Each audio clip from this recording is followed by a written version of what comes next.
Assalamualaikum warahmatullahi wabarakatuh. Perkenalkan, nama saya Ariel Gracia Mudra dengan NIM 24060119. Baiklah, di sini saya akan mempresentasikan hasil PPT yang telah saya buat dengan mata kuliah Ekonomi Pembangunan. Di sini judul besarnya yaitu Kemiskinan, Ketimpangan, dan Pembangunan. Baik, kita masuk ke outline-nya. Pertama itu mengukur ketimpangan dan kemiskinan. Lalu kemiskinan, ketimpangan, dan kesejahteraan sosial.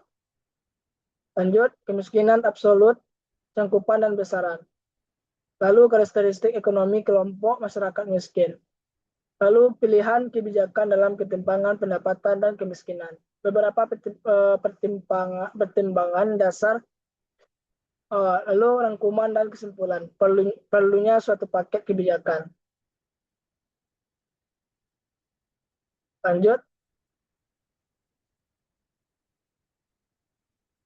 yang pertama 5.1 itu mengukur ketimpangan dan kemiskinan, mengukur ketimpangan. Para ekonom biasanya membedakan dua ukuran utama distribusi pendapatan untuk tujuan analitis dan kuantitatif, yaitu yang pertama distribusi pendapatan perseorangan atau distribusi ukuran pendapatan. Dua, distribusi pendapatan fungsional atau distribusi pendapatan per faktor produksi.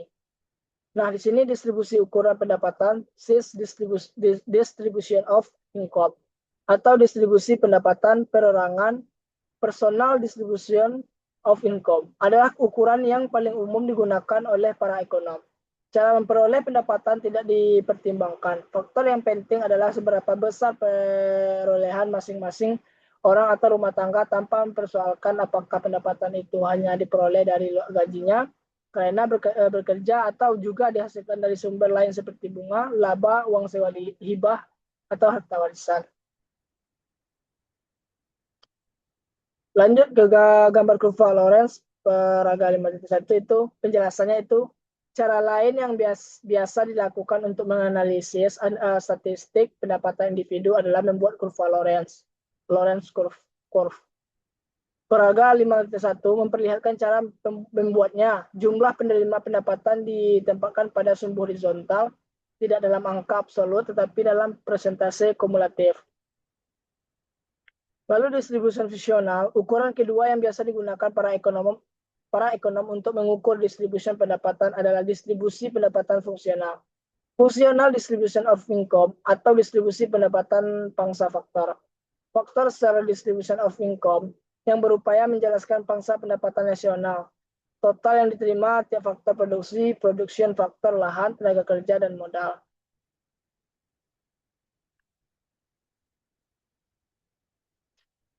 Lalu kita masuk ke mengukur kemiskinan absolut, yaitu tentunya kita tentukan garis kemiskinan, itu kebutuhan pasar, makanan dan non makanan, bandingkan pendapatan pengeluaran dengan garis kemiskinan. Lalu jika lebih kecil garis kemiskinan, maka miskin absolut. Lalu gunakan indikator HCR, PGI atau P2. Lalu yang 5.2 itu kemiskinan, ketimpangan, dan kesejahteraan sosial. Di mana pembangunan dualistis dan pergeseran kurva Lorenz beberapa tipologi khusus. Grace Fields menggunakan kurva Lorenz untuk menganalisis 3 kasus yang membatasi pembangunan dualistis sebagai berikut. Yang pertama, tipologi pertumbuhan perluasan sektor modern. Yang kedua, tipologi pertumbuhan pengayaan sektor modern. Yang ketiga, tipologi pertumbuhan pengayaan sektor tradisional. Lalu penjelasan dari kurva U terbalik Kuznets, yaitu Simon Kuznets mengemukakan bahwa pada awal tahapan pertumbuhan perekonomian, distribusi pendapatan akan cenderung memburuk. Hanya pada tahapan berikutnya lah distribusi itu akan membaik. Pengamatan ini akhirnya dikenal dengan sebutan kurva Kuznets. Kuznets kurva U terbalik karena adanya pola perubahan longitudinal dari waktu dalam distribusi pendapatan yang diukur.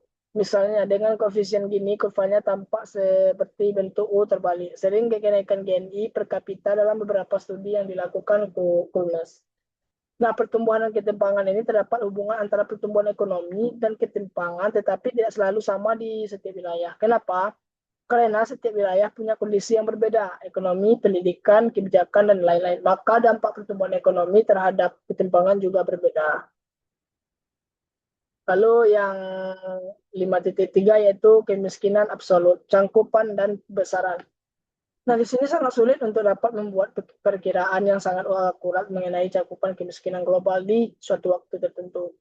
Laporan-laporan penting Bank Dunia yang dipublikasikan beberapa tahun sekali menyediakan perkiraan pendapatan harian per kepala, dollar and day, head count.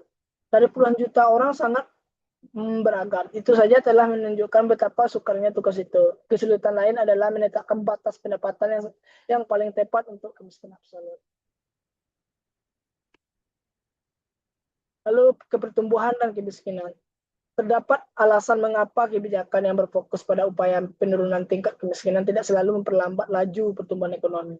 Yang pertama, kemiskinan yang perluas akan menciptakan kondisi di mana kaum miskin tidak biasa mendapatkan pinjaman. Yang kedua, orang-orang kaya di banyak negara yang sekarang miskin umumnya tidak hemat atau kurang suka menabung dan menginvestasikan. Yang ketiga, rendahnya pendapatan dan rendahnya standar hidup orang-orang miskin yang berakibatnya pada buruknya kesehatan, nutrisi, dan pendidikan dapat menurunkan produktivitas ekonomi mereka, sehingga secara langsung dan tidak langsung menimbulkan perekonomian yang tumbuh lambat. Yang keempat, meningkatkan tingkat pendapatan orang-orang miskin akan merangsang peningkatan permintaan akan produk lokal untuk memenuhi kebutuhan sehari-hari. Yang kelima, pengurangan kemiskinan massal dapat mendorong perluasan perekonomian yang sehat karena berfungsi sebagai insentif materi dan psikologi untuk memperluas partisipasi publik dalam proses pembangunan.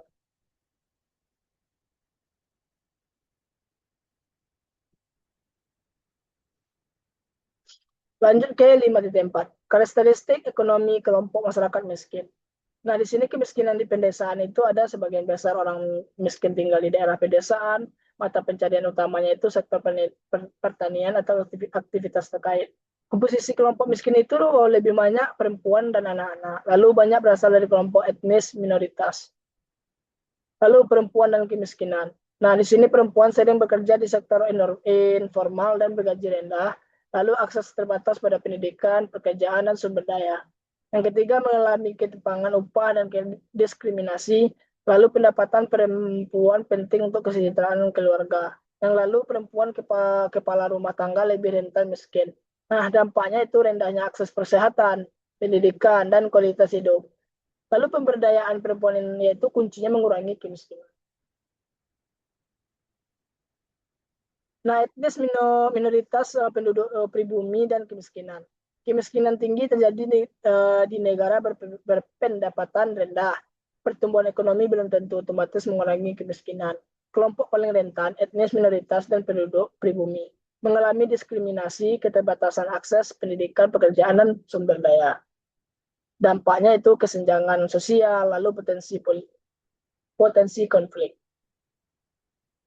Nah, di sini 5.5 adalah pilihan kebijakan dalam ketimpangan pendapatan dan kemiskinan. Beberapa pertimbangan dasar bidang-bidang intervensi. 4 unsur utama dalam menentukan distribusi pendapatan suatu negara berkembang. Yang pertama, mengubah distribusi fungsional, meratakan distribusi ukuran, mengurangi distribusi ukuran di tingkat atas. Lalu keempat, meningkatkan distribusi ukuran di tingkat bawah. Mengubah distribusi pendapatan fungsional melalui harga faktor relatif itu dampak upah minimum terhadap kemiskinan tidak terlalu besar. Lalu sering terjadi distorsi harga faktor, modal murah, tenaga kerja relatif mahal. Akibat lapangan kerja terbatas, solusi memperbaiki harga faktor yaitu dorong padat karya. Lalu dampak lebih banyak kerja kemiskinan dan ketimpangan menurun. Nah, lalu untuk mengubah distribusi ukuran melalui peningkatan aset kaum miskin itu ketimpangan pendapatan dan kemiskinan terjadi karena distribusi aset seperti tanah, modal, dan pendidikan yang tidak merata. Kita melihat kondisi ini membuat kelompok miskin sulit meningkatkan produktivitas dan keluar dari kemiskinan. Oleh karena itu, diperlukan kebijakan pemerintah seperti redistribusi aset, misalnya reforma agraria, serta peningkatan akses terhadap pendidikan dan modal. Dengan pemerataan tersebut, masyarakat miskin dapat lebih produktif, sehingga ketimpangan berkurang dan pertumbuhan ekonomi menjadi lebih inklusif. Lalu kita masuk ke pajak penghasilan progresif dan kekayaan. Pajak menghasilkan progresif merupakan salah satu kebijakan untuk mengurangi ketimpangan dengan membebankan pajak lebih besar kepada kelompok berpendapatan tinggi. Nah, kebijakan ini bertujuan untuk redistribusi pendapatan melalui pembiayaan program sosial bagi masyarakat miskin. Namun, penerapannya harus hati-hati karena dapat menimbulkan dampak negatif seperti menurunnya insentif kerja, tabungan, dan investasi jika tarif pajak terlalu tinggi. Oleh karena itu, diperlukan keseimbangan antara pemerataan dan efisiensi agar kebijakan pajak tetap efektif dalam mengurangi kemiskinan tanpa menghambat pertumbuhan ekonomi.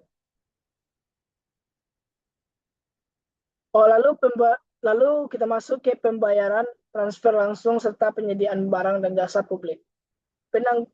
Penanggulangan kemiskinan dilakukan melalui berbagai program seperti padat karya, bantuan tunai atau subsidi, serta pembiayaan mikro yang bertujuan meningkatkan pendapatan dan kesejahteraan masyarakat miskin.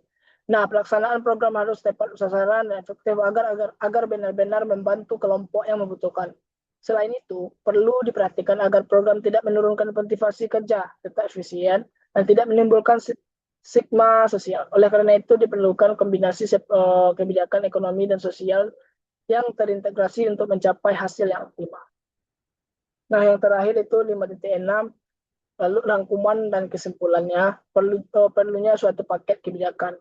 Rangkuman ini kebijakan penanggulangan kemiskinan menekankan pentingnya investasi pada pendidikan, kesehatan, dan infrastruktur untuk mendorong pertumbuhan yang inklusif. Selain itu, diperlukan kebijakan struktural seperti redistribusi aset, perluasan akses terhadap pekerjaan dan kesempatan ekonomi, serta reformasi sistem pajak dan bantuan sosial. Program bantuan langsung, jaringan pengaman sosial, dan pemberdayaan masyarakat juga berperan dalam meningkatkan kesejahteraan kelompok miskin secara keseluruhan.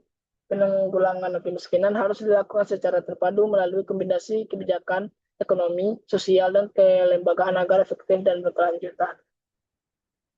Nah, sampai sini saja dulu yang bisa saya jelaskan tentang materi yang saya jelaskan ini.